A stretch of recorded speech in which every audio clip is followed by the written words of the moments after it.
And welcome to another episode of Fresh Brewed Politics. Hopefully you all can hear me, can see me. I am on a weird ban on Facebook, but I don't know how our software works because other people are able to post still on Brewed, other admins. We have other admins on Brewed, but I am in Facebook jail. We're going to talk about that, which will tie into our topic about Joe Biden getting denied, possibly getting denied communion as far as that goes. And we'll also be going into just a couple litany of things. But first, guys, please do me a favor and hit that share button for us. Go ahead and hit that share button and get us out there. Spread the word. Spread the word we exist. As we know, social media apparently, well, Facebook specifically, doesn't like me very much right now. Pretty sure it's got to do with the GE thing, which we'll talk about here in a second. But you never know. You never know. So please, guys, join us. Jump on. Hit the share button. If you're catching this as a replay, you can always listen to it in podcast form on all your favorite streaming places, the Apples and the Spotifys, and then it's Fresh Brewed Politics as well. Thank you guys for joining us once again. And if you're watching on YouTube, just tell some people about us as well. Now, I will take this moment to say, so it is true. I have been put in Facebook jail. The offending comment in question for you guys. So what had happened? What had happened was, so a person that I am friends with on my personal page, whatever that means. I mean, I know the guy. I wouldn't say we're friends. He'd posted a meme of Joe Biden, and it was in reference to Joe Biden talking about the communion issue. So right now, the Catholic Church is debating on whether or not to deny Biden communion. Oh my gosh, I forgot real quick, guys. Please go to brewedco.com, brewedco.com, brewedco.com, and buy some coffee from us, please. Thank you. Okay. Anyways, gets delivered right to your door. Anyway, sorry. So from time to time, the Catholic Church does deny typically Democrats, communion. Why is that? Well, it's normally over their abortion viewpoints. Frankly put, it's against the Christian religion. Abortion is perceived to be against the Christian religion. Therefore, for that reason, if you are a politician who is a known proponent of abortion, a lot of times the Catholic Church will deny you communion. In fact, I don't even think this is the first time Biden's been denied communion. I believe at other places, several times, I believe, more than just this one time. But in this case here, that's what they were talking about doing. And we can kind of get into that. But this person posted a meme of Joe Biden, and it said a joke that said, "Oh, you're going to deny me communion? How about I take away your non-profit status?" And then there's a litany of comments of people who believe in using government force to tamp down your enemies, the same types of people that celebrate when Facebook goes ahead and decides to remove or put a ban on somebody like us because they just simply don't like our opinion, and they would rather than battle out in the arena of open ideas, they would rather instead go ahead forward and they'd rather go ahead and just take us all down, right? They'd rather we just go ahead and be silenced. In fact, you saw that with Biden here, setting up the domestic terrorism tip lines, which we'll get to here in a second. So what did I say? Well, word for word, what I said in this comment was somebody was saying that they should take away their nonprofit status, churches' nonprofit status, especially the right ones, the ones to the right, for if they get involved in politics. Now, first off, I don't quite understand where it is in the Bible that says if you're a Christian, you're not allowed to be in politics. Yes, it says what is Caesar's be Caesar's, but that doesn't mean you can't be involved in politics. In fact, the definition of politics is the act of governance over an area. So, under that same idea of saying a church isn't allowed to be involved in politics, it's like saying that they can't vote, they can't voice their opinions on issues, especially when it comes to things like abortion that they have opinions on. But the specific comment I said was Staying out of politics is not a requirement of nonprofit status, though. There are tons of political nonprofits. Shoot, even political parties and candidates don't pay taxes on their donations either. That's the ban that got me sent straight to jail. Right there. Apparently, you can say all kinds of things, disparaging things about Christians. You can say terrible, mean things. I mean, just recently, because somebody had talked about it, and I wandered on. I guess it was going around on TikTok where there's this Facebook page started called Christians Against the Loki show or Loki something. I don't know. I don't have Disney Plus because, well, I tried not to support Disney as much as I possibly can, which is very difficult in this day and age. But I guess on Disney Plus there's some Loki show. Anyways, so the call was for for Christians to boycott this show, I guess. But what was weird is the page was set up as a joke by somebody who was joking, and then it attracted other trolls who are also joking.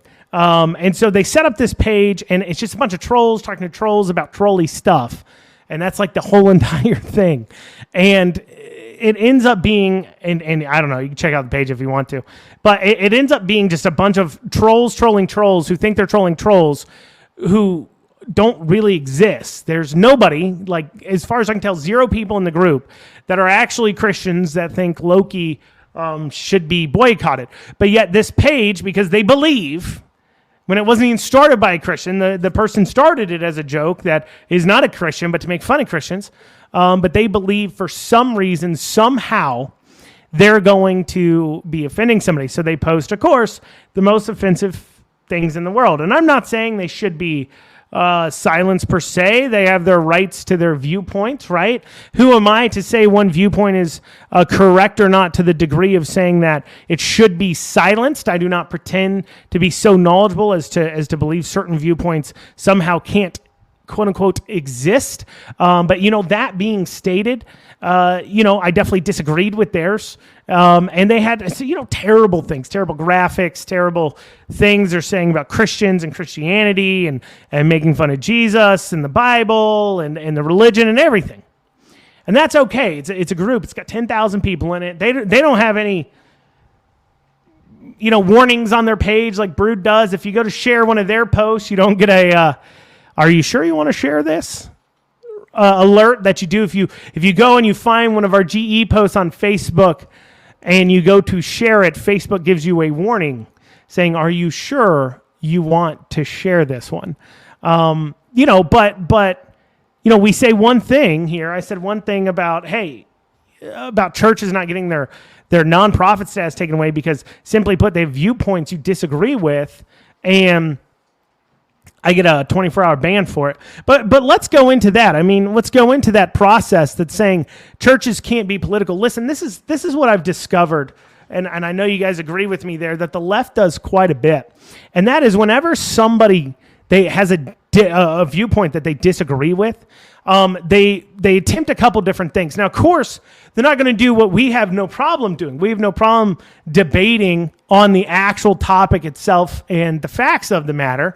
No, we have no problem doing that. But they, on the other hand, like to sit down and say, okay, well, let's have a conversation about how you're wrong and you're a bigot and you're racist. So first I'm going to call you bigot and racist and a terrible person for even daring to have a viewpoint different than theirs.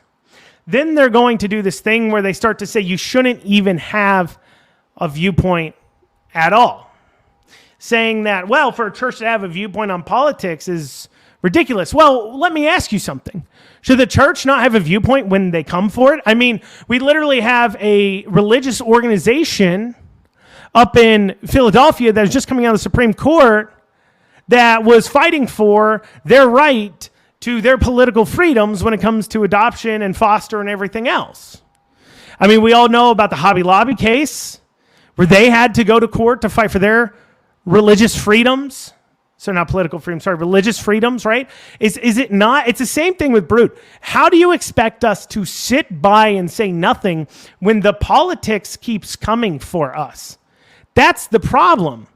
That's the issue. If politics would stop coming for us, and that is where the true and correct response for all this is to shrink the size of our government.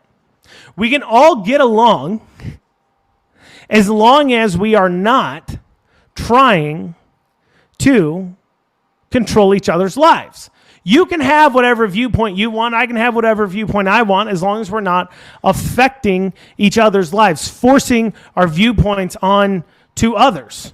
And so in this case, that's kind of what we're running into, is that they're saying, hey, you can't even have an opinion. We're going to come for you. We're going to take away your rights. We're going to take away your ability to operate as you see fit. We're going to grow the size of government. We're going to destroy your livelihood. And if you say anything about it, we're going to tell you shouldn't even be involved in politics. Of course, we know that's what they're doing.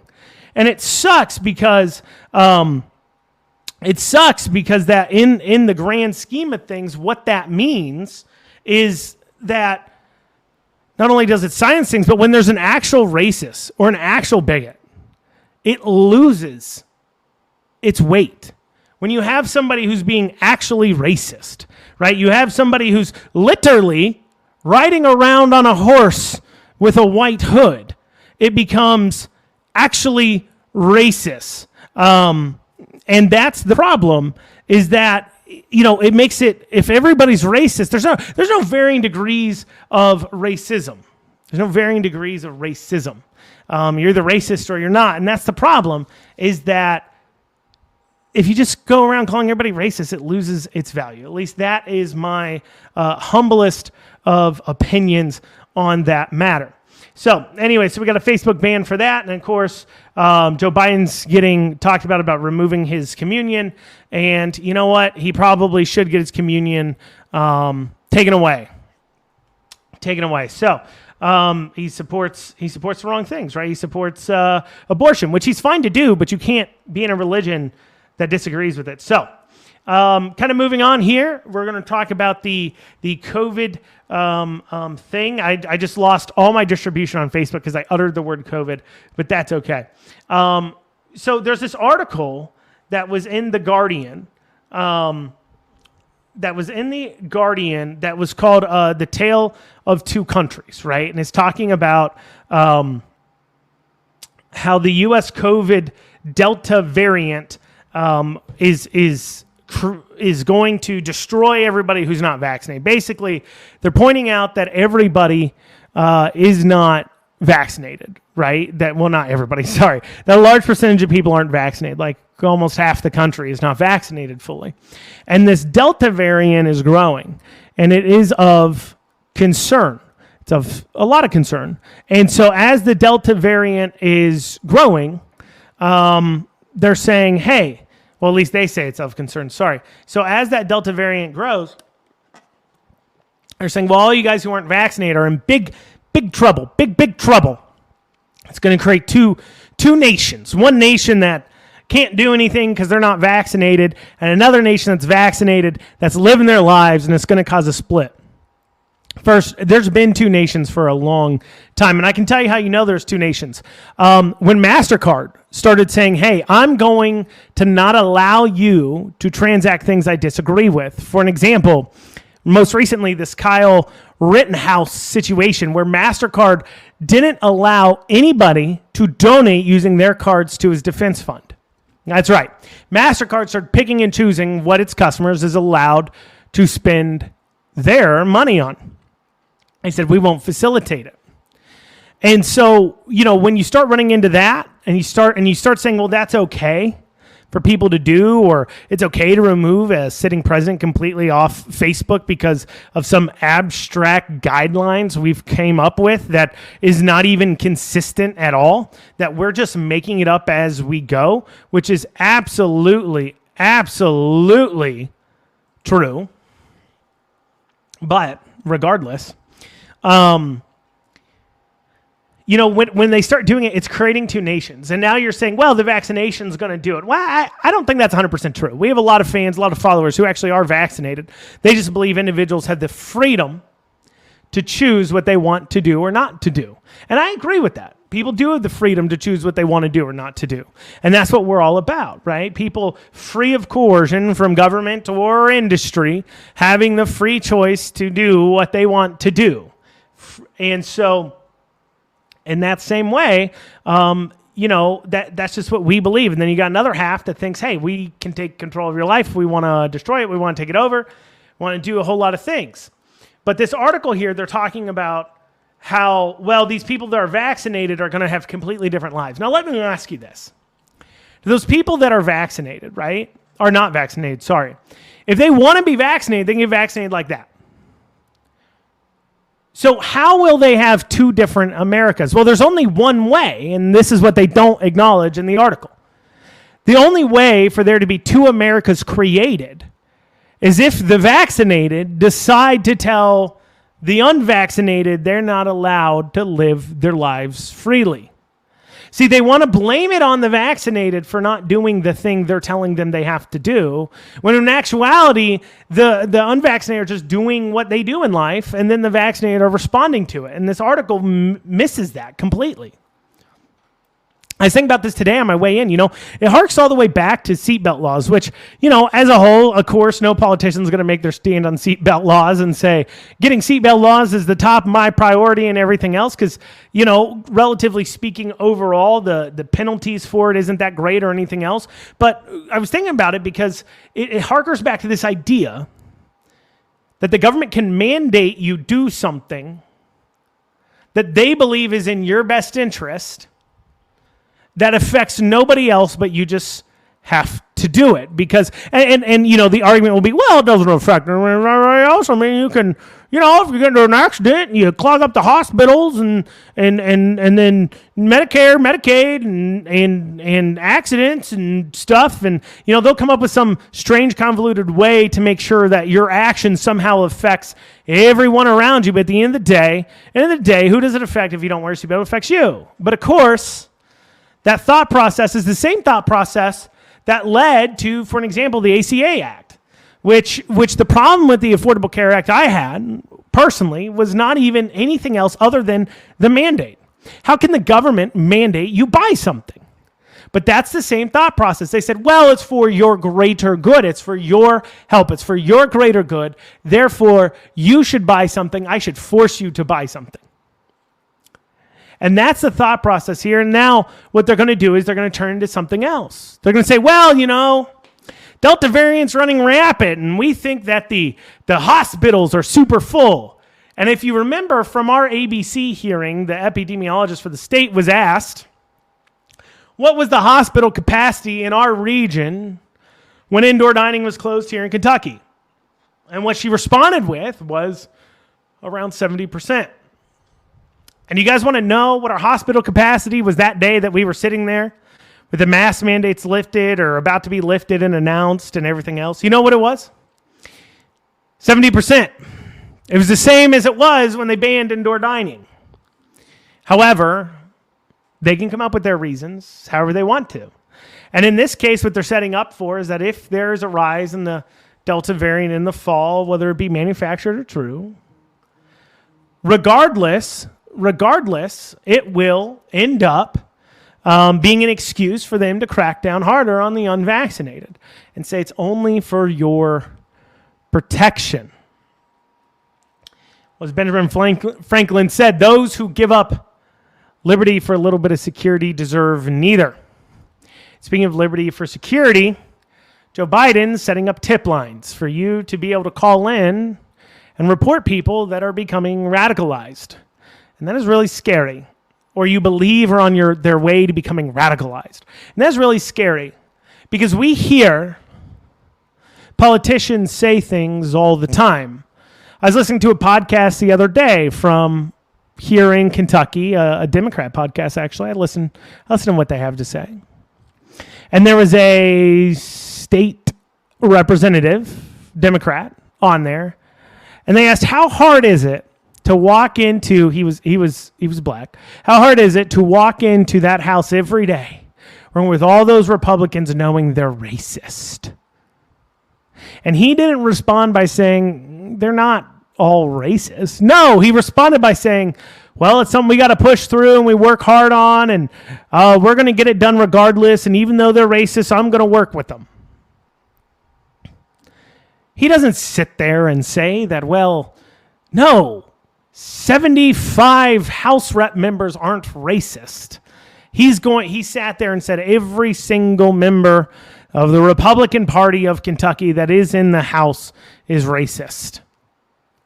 And that's the thought processes that lead us to be worried about this idea.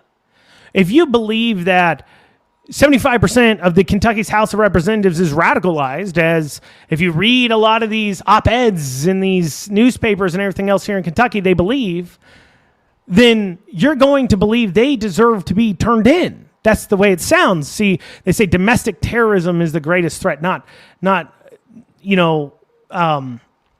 foreign terrorism, like, Al-Qaeda or Hamas or something like that, but domestic terrorism, and we're going to attack it the same way. Well, we went to war with other countries. We drone strike over that. Are you saying you believe in responding the same way? Seems pretty crazy. Seems pretty crazy to me. But, that's just the way they're running it. They're apparently tip lines for you to turn in your neighbors for daring to vote for a Republican. And remember that too. I mean, what's called spade a spade. They pull no punches when they say this. The main talking heads on the left side of things believe that if you hit R when you're in the voting box, you are radicalized. And you're violent, and you're a racist, and you're a bigot. They believe that. And there's a small percentage that believe that as well. You don't have to spend very long on our Facebook page or our social medias to discover there's a lot of people, by a lot I mean a couple. One has like 20 fake accounts. But there's a number of people who believe in the core of their soul that if somebody disagrees with them, they're a terrible, no good person. And listen, I think there's some people on the left that are not very good people. I think there's some people on the left that are truly, truly disgusting. And they're disgusting because they know exactly what they're doing. But also, I think there's a lot of voters on the left that are just uneducated. Their heart's in the right place. They're just uneducated. What do I mean by that? Well, they want to help the poor. That's a noble cause. I do too. However, in their attempt to help the poor, they grow the size of government, they ineffectively do it, and then in turn, they're unable to build or create a system and process that's able to respond to each individual person's individual needs, because a central planner cannot do that. Central planning, as Hayek said, is the problem. You cannot do it with a central planner.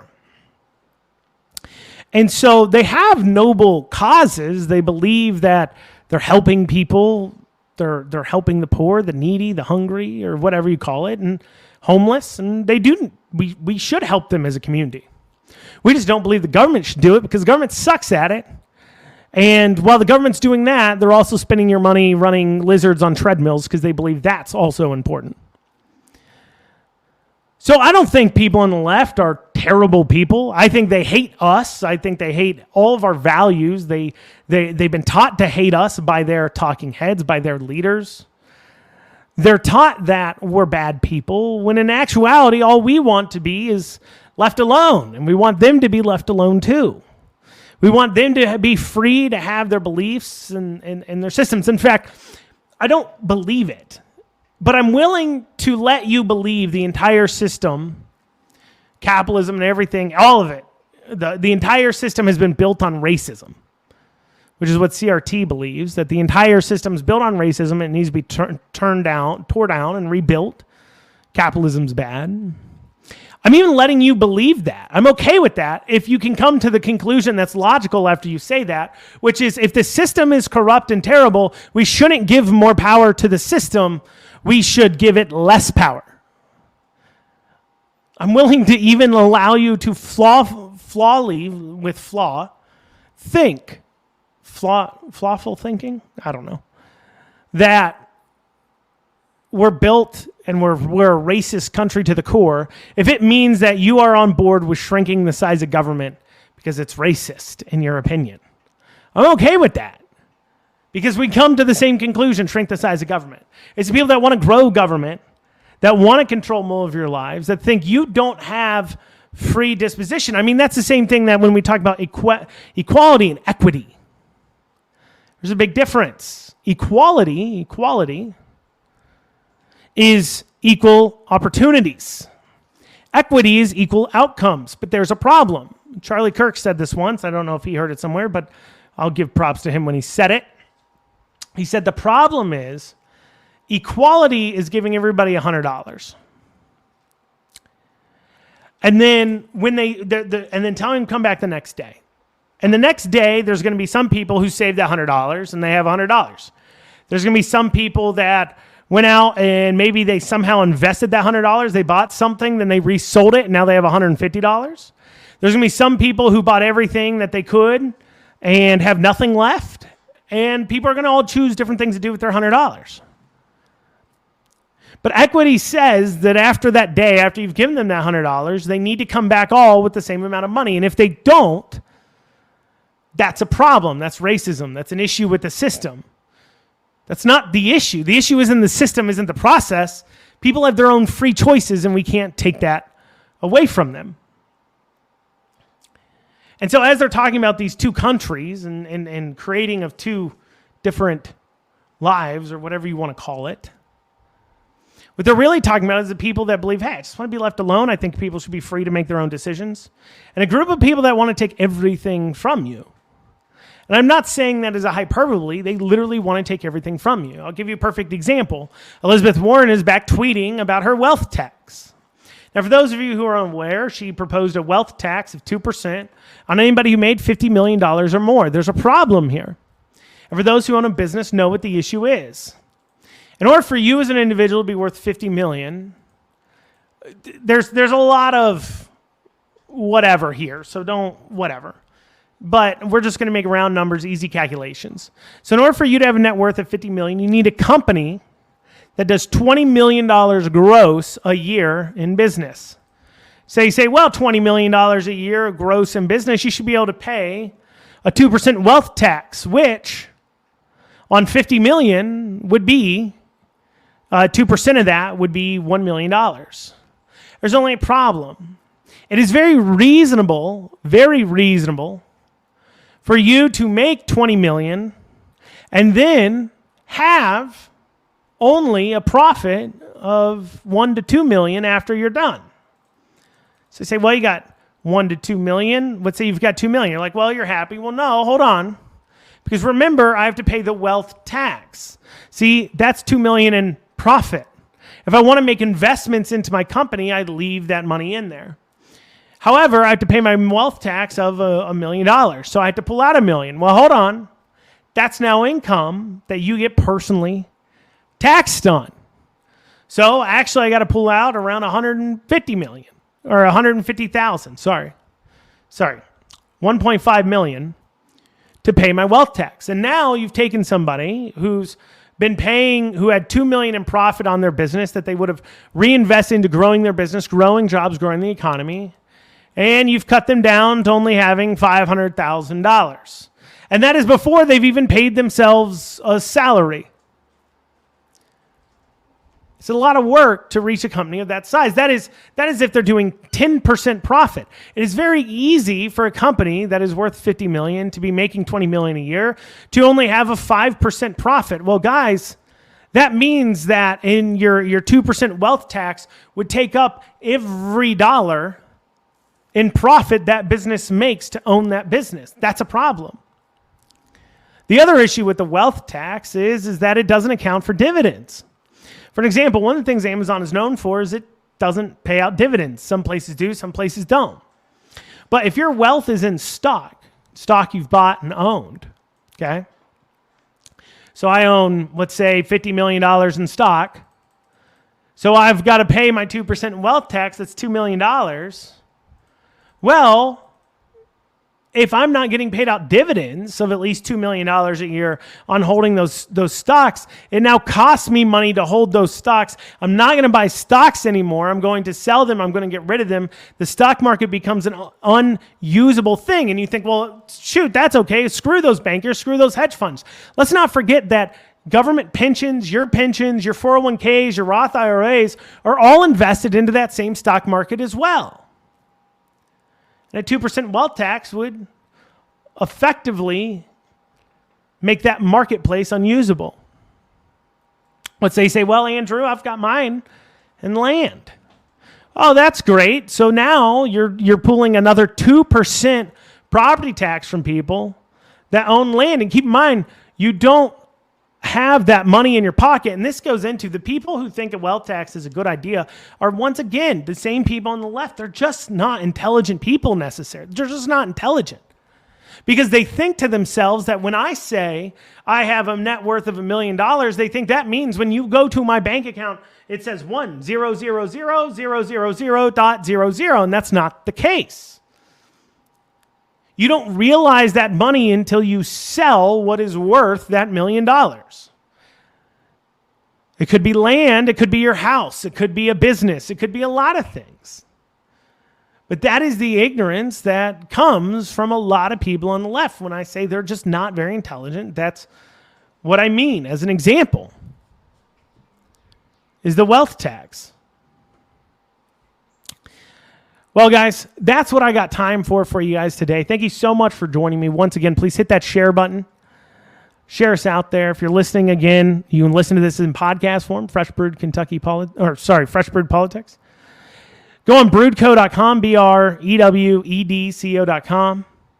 I thank you guys so much for joining us.